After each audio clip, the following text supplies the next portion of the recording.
My name is Carolyn Temin, and I was a judge on the Court of Common Pleas, which is the state trial court in Philadelphia, for 29 years, from 1984 to the end of 2012. And for part of the time, I also served as an international judge from September 2004 till January 2006 in Bosnia, in Sarajevo, in Bosnia-Herzegovina. I was very fortunate to have a good friend who was a judge in Philadelphia when I became a judge, who said to me, "You have to join the National Association of Women Judges." At that time, there were not very many women judges in the United States. And it was very important to be able to meet with other women judges to share the very special problems that women judges have that men don't necessarily have, because there have always been male judges, but there have not always been female judges. And the way that female judges were viewed in the legal community was somewhat different, and they weren't sometimes as well accepted as male judges. So the friendships that we formed through the National Association of Women Judges were very important and very supportive. And very early on, we decided that there were two important projects that we had to have. One was to increase the number of women judges on the bench. And a lot of efforts were made to convince governors who had the appointing privileges to appoint women to the bench, or to encourage women who were in states that elect their judges, like Pennsylvania, to run for the bench.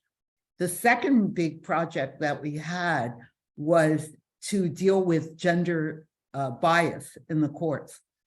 There was a lot of very bad behavior toward women, women lawyers, women litigants, and women judges in the courts, by calling them hun and sweetie and not being respectful, and by treating them in ways that were not appropriate.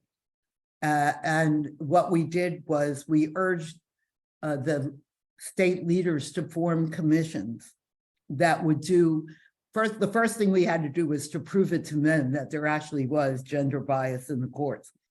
So we asked the states to form commissions to investigate the existence or non-existence of gender bias. And we were successful in doing that in almost every state. And they all came up with the evidence that there was a great deal of gender bias. And then we started training people, including judges, litigants, lawyers, and people who worked in the court, to behave differently toward women.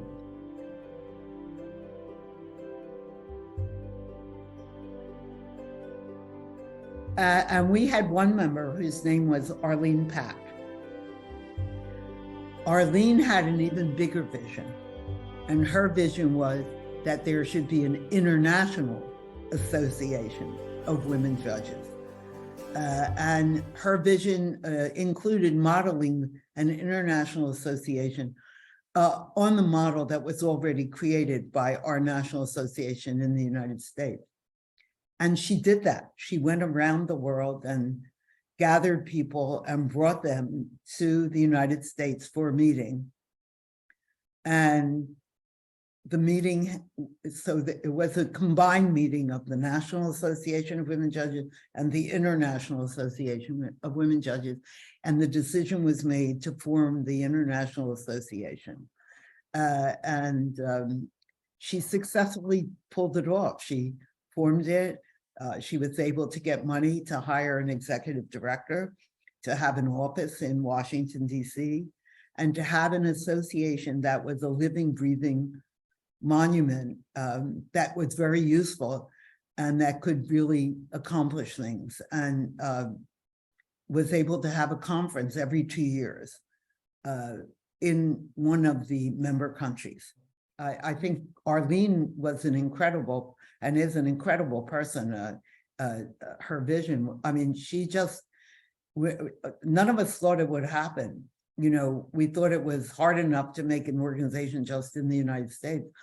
And nobody thought that it would really be possible to combine people all over the world. But we've done it, and we've done it successfully.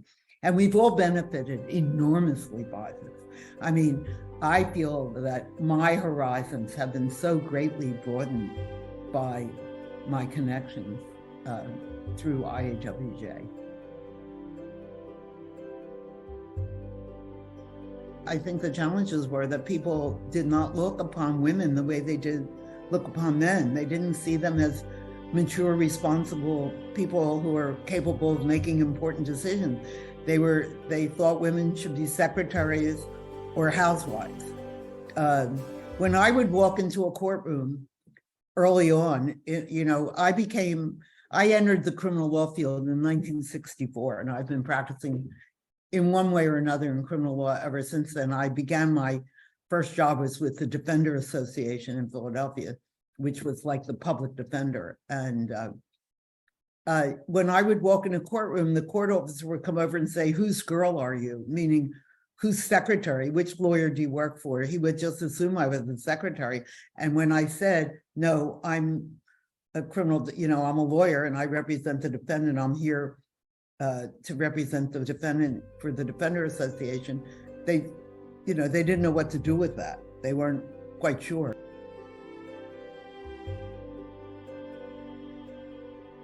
A lot of things have changed. And one of the things that has changed is that, at least in the United States, about 50% of all the students in the law schools are women, and sometimes more than 50%. And that is, when I went to law school, I was the only one in my class. I mean, it was a class of men with one woman. And in the entire law school, when I went to the University of Pennsylvania Law School, and in the entire law school, when I was in law school, there were about 7 women. I mean, there just weren't that many. And many of them never practiced law because it was so difficult for women to get a job. And I mean, I was lucky that I went into criminal law at a time when there was a great need for criminal lawyers, because the Supreme Court of the United States decided the Gideon versus Wainwright decision, which said that everyone who's charged with a crime is entitled to have a free lawyer if they can't afford a lawyer. So the field grew, and I was able to get a job in criminal law, but it was still difficult for women to get a job in a big law firm. Or if they got a job, to get a meaningful job. They wouldn't be able to be a partner, they wouldn't be able to get any of the top jobs. But in criminal law, it was different because we were all equal. So I kind of got lucky.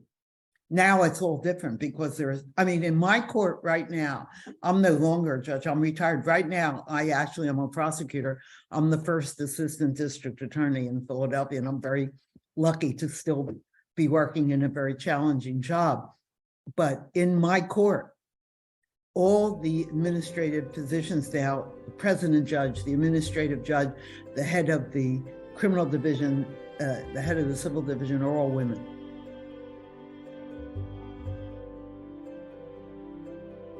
Our organization is helping fight that. And I think that the fact that we meet, we have a meeting coming up in Marrakesh in Morocco in May, and the fact that we meet all over the world, and that we intermingle with each other, and that we support each other, and that we make friendships on an international basis, it's so important for women, because we see what happened in Afghanistan is a lesson that we make gains and we make gains, and they may all be taken away, in one fell swoop by a change in government. So we have to be careful. And it's really important for women to be able to rely on each other, and for having our conferences and developing our projects on trafficking and other important projects, and being able to provide classes to address these problems that might not have been being addressed in the home country of the judges. And I mean, the networking, as I said, the networking itself is so important, but the fact that we also have a big educational component, and that every one of our conferences is chock full of information that we need and that we find very useful. And also, you know, if you grow up in a country like the United States, there is a tendency that you can have to become insular because our country is so big, and we tend to think of it as, well, that's all we need, you know, is this country because it's so big and it's so diverse. But it's not true. I mean, it's really important to understand other people's customs, and also the court systems and how different court systems can work. It's important to know that there isn't just one way to do justice, that there isn't just one way to expound the rule of law, that there are lots of different ways, and that judges can look very differently in different countries. And we used to have a joke where we'd show a picture of a woman and say, does this look like a judge? I remember when I was first elected to the bench, this is a very funny story. When I was first elected to the bench, we got to pick our chambers. They had certain chambers were available, and you got to go around and look at them like you were renting an apartment, and then you got to say which one you liked. And when I would go to look at the chambers, I would go in and I would first be met by the judge's secretary. And I would say, I'm Judge-elect Carolyn Temin, and I understand you have a chambers that's available. And they would say, oh, yes. And they would show me the empty chambers, and I would look at it. And then I would come out, and it always happened. The secretary would say to me, which judge did you say you worked for? And I would say, no, you don't understand. I'm the judge. And she would say, you don't look like a judge. And I'd say, no, you don't understand. This is what a judge looks like. And now nobody would say that. At least, you know, in my court, nobody would say, you don't look like a judge because you're a woman, or, you know, it wouldn't happen. So things are really changing, but they wouldn't have changed if we didn't have organizations like IAWJ moving to make the change.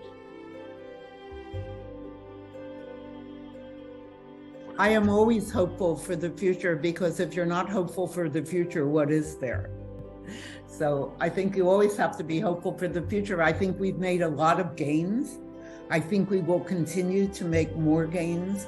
I look toward some of the smaller countries to see that they will be developing courts with more women. I look toward the women judges in countries where women's rights are not being protected to be able to bring about better protection of women's rights. I hope that we will be able to rescue the women judges who are left in Afghanistan and their families. And I'm very glad for IAWJ and for the opportunity to be active on the international level. It provides an incredible amount of stimulation for me personally in my life, but I think it also provides an important ingredient for the world. I think we are making a mark in the world, and I hope that in the future we'll be able to attract more countries. There are still some countries that don't have chapters, and I'm hoping we'll be able to attract them as well.